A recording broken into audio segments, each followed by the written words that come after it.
Which job is a lot less fun than most people expect? Professional photographer. Not like hobbyist, but a business-owning photographer. Drains the love right out of your work.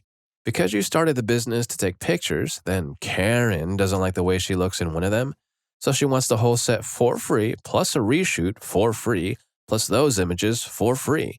Then the two high school kids getting into a very ill-advised marriage at exactly 18 years old want to book you for their wedding, but their budget is only $50. Then Karen calls back because she loves your work and wants to pay for another shoot, but only if you agree to do her friend's daughter's destination wedding for free. Then you get a call from your last bride. It's been 2 weeks since their wedding. Where in the world are her pictures? Then you get no leads from a bridal expo. Then a client finds out you don't support their candidate and tries to take you to court to get her money back. Then some Insta woman who thinks she's influencing people offers a collab where you take pro photos of her, and she adds bad Insta filters to it and claims her friend took them and she's not going to pay. And then you get some entitled mom who wants you to photograph every day of her newborn's first year of life for $100. I went back to being a hobbyist. Yeah, this is just so disrespectful. Anyone who gives their time like that to a client deserves to be treated much better. Story 2. Working in an animal shelter. For sure, it's probably less intense than zookeeping, but the amount of people who apply or volunteer expecting to come in and play with cute puppies all day is absurd. We're basically animal mates. You deal with animals of all sorts of behavioral and developmental stages, soiling and whizzing everywhere, and then you look over and this dog named Chumbawamba swimming in his water bowl. So you got to fill that up 6 times, and then dry out his kennel out, and then you go and mop up the cat room around 10 kittens who want to eat your mop, and also 4 children who are all yelling that there's a mess in the floor and I must clean it, like now. Not to mention all the extra behind-the-scenes work that the public never sees. How in the summer, during kitten puppy season, the shelter built to house 500 max has 750, and I haven't taken lunch or sit at all yet for any of my shifts for the past 6 days. How the courts force us to put down animals that we know can be rehabilitated, but we don't get enough funding to fight it. How animal control just showed up with the 4th pregnant stray of the week, but intake is full, and even double stacked in some cases, so your coworker fosters the cats on her own. Not even to mention the people who do dumb stuff and end up getting bitten or scratched, and the animal is the one who bears those consequences.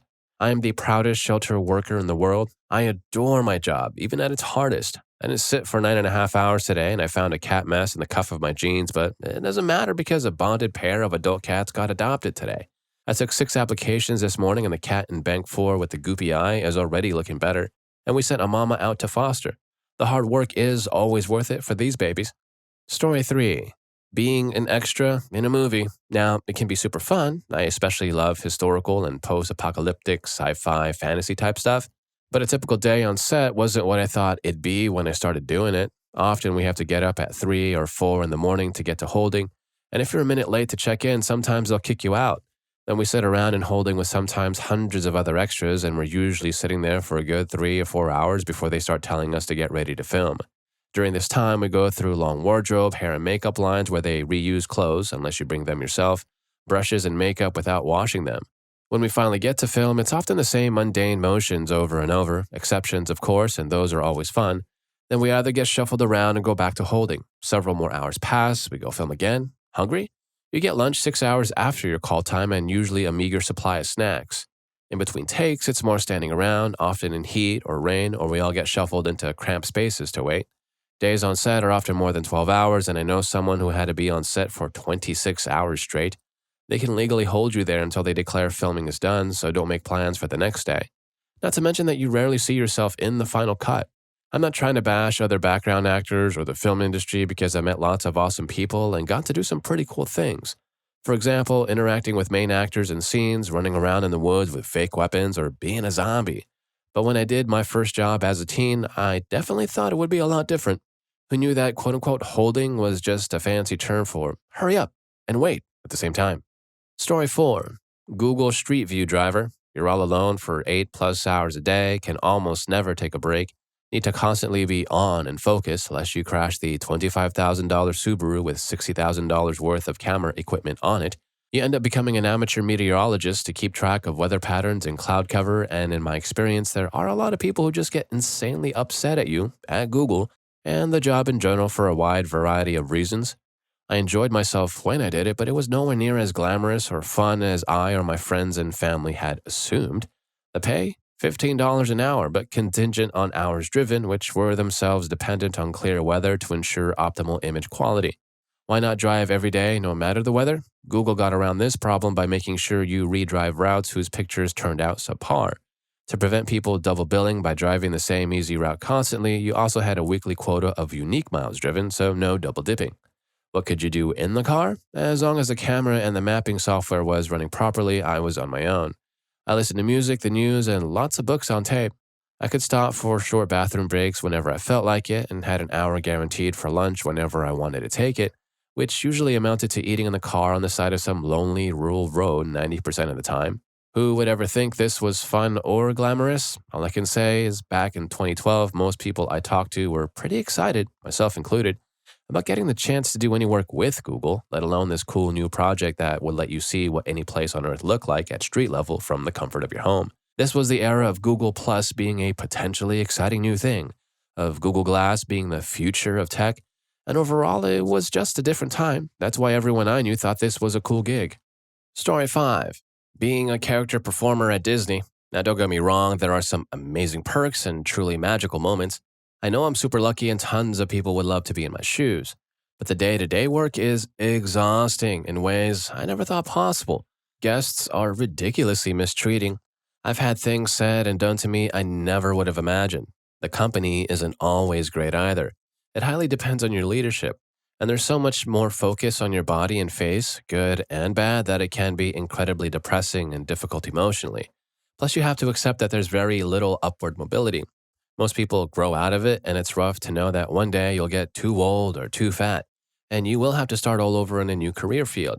So you constantly are thinking either one, what you're going to do when you leave, two, how you're going to keep yourself there. I personally knew it would be temporary, and I now only work there seasonally while I have a normal career. But Disney has a way of taking you in. Story 6. Worked at Dr. John's, an adult shop, from midnight to 8 a.m. We had a lot of fun customers, but a lot of total creeps too. Plus the management were all crazy. A creepy guy stared at me from behind the racks for a while, so I got uncomfortable and went to the back room. The security guard radios me when the guy wants to check out. He bought all the Barely Legal and Redhead videos. About 45 minutes later, the phone rang and I answered. No one replied, so I asked if anyone was there. Can you hear me? You know, that sort of thing. Hang up. Phone rings again, same thing, and that's when I learned that customers would call just to hear your voice. I had a woman come in and say that she was a preacher's daughter, and I ended up walking her through the store explaining things. She was a lot of fun and spent most of the time blushing. An older man bought a blow-up sheep with a noisemaker and a gallon of lube with a pump as a gag gift for a friend. I don't know that many people who would spend over $200 on a gag gift. Working the night shift, we got a ton of intoxicated people who were usually harmless. We were also about 10 miles from a nasty club, so we got a lot of their employees looking for outfits or shoes. Sometimes they would come in with random men, and the men would spend a lot of money on them. The assistant manager got caught changing the prices on items she wanted to buy and then taking her 50% employee discount on top of it. She spent like $300 or something in one day and walked out with what should have been $1,000 in merchandise. The security guard on duty that day got fired. They pressed charges on the assistant manager for theft. A month later, the manager got charged with tampering with a witness because she tried to get the security guard to say stuff that wasn't true. The owner said the employees were supposed to refuse service to anyone who was not straight. We never did. Owner would get hammered and log into our online camera system and mess with cameras so security guards couldn't watch the sales floor. And if you're learning a thing or two from the story so far, please don't forget to hit that subscribe and like button for more videos just like this. Story 7. I used to work at an all-night video rental store in the 90s for the night shift. My buddy was working at the convenience store next door and would just come hang out with me, running out when he had a customer, clerk style. I had more than my share of guys doing their thing in a remote corner or trying to steal tapes. But the guys who really bothered me were the ones who would come in, rent a movie, and return it in less than an hour later. Most of the time, I rewind it. I used to have a box of disposable gloves under the corner just for those guys who didn't tell me they took the time to wash his hands before returning it. And every time I handled a somewhat sticky cassette, I was happy I did. Or the guys who try to justify their choices. You are allowed to be turned on by midgets wearing gimp suits. None of my business, seriously. Since we had to have movies playing on the TVs, I at least try to make it interesting by finding the weirdest, most depraved stuff for the time. I could find, and I swear I don't think I ever finished one of those because it was always requested by a customer. I and all but one person quit after 2 months when a female coworker almost got mistreated in the store, and the owner tried to keep things quiet and then fired her when she called the cops. Story 8. Airport Baggage Handler. Yeah, it's fun being able to see parts of an airport people wouldn't normally get to see, and drive around the airfield in spare time to have a look at some planes, especially fancy private jets, but my God, is it hard. Long hours, no social life because when you have days off, you spend them catching lost sleep. Absolutely horrendous pay for hazardous work. In our training video, they showed us the aftermath of someone who had been hit by an ATR 500 propeller and literally just smiled and said, "Don't do this." Also, what some people don't realize is that those bags don't magically appear on the plane. Some are loaded individually by hand. This is called loose load and not into the bins, which is a lot easier. You could be stacking over 200 bags in a space so cramped you can't even be on your knees if you are tall. Some of the bags and cargo can weigh over 30 kilograms, so it is physically backbreaking work, and on some days, you may not even get a break on a 12-hour shift, and yes, that happens a lot. But the absolute worst part is the body. When someone is being sent home to be buried, we are the ones who put that coffin into the hold and tie your loved one down, and it's not easy for us. My most recent coffin was that of a baby, and my God, I was in tears tying that coffin down in the hold. So next time you're packing for that vacation, remember, we are down there. Wow, now I understand why people yeet and completely destroy my luggage. I used to be so mad at them, but knowing where they're coming from, I totally get it. Story 9. Just a quick PSA for those reading this thread looking for career advice. The answers here are inevitably going to be biased towards those who have had bad experiences at a particular job and are not necessarily representative of that industry as a whole. I know this because I have seen several people say programming, followed by a list of their problems on the job. And I don't doubt that those people are telling the truth. There are a lot of bad programming jobs, but there are good ones too. I'm a programmer, been doing it professionally for about 20 years, and I love my job. In fact, the last 3 jobs I've had have been fantastic. Great pay, comfortable working conditions with reasonable hours, good coworkers, including managers, and interesting, challenging work. Sure, the work can be frustrating. That's unavoidable when you're solving difficult technical problems. But that's what they pay me for. Besides, the more frustrating the problem, the more satisfying it is when you solve it. I have no complaints. I have had bad jobs for sure, but those are just individual jobs. If you find yourself in that situation and you feel that this, whatever this is something you really love and really want to do, you shouldn't necessarily give up. If you can be patient and look for opportunities, you might be able to find a better one.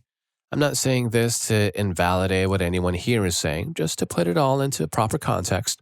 Story 10. I'm an auto racing driver who works at an auto manufacturer's experience program where anyone, yes, anyone, can come drive the cars on a track with an instructor. Every day, people tell me how lucky I am to have this job. All they see is us driving these relatively boring, to the instructors, street cars vaguely fast around a track. And we all feel pretty out.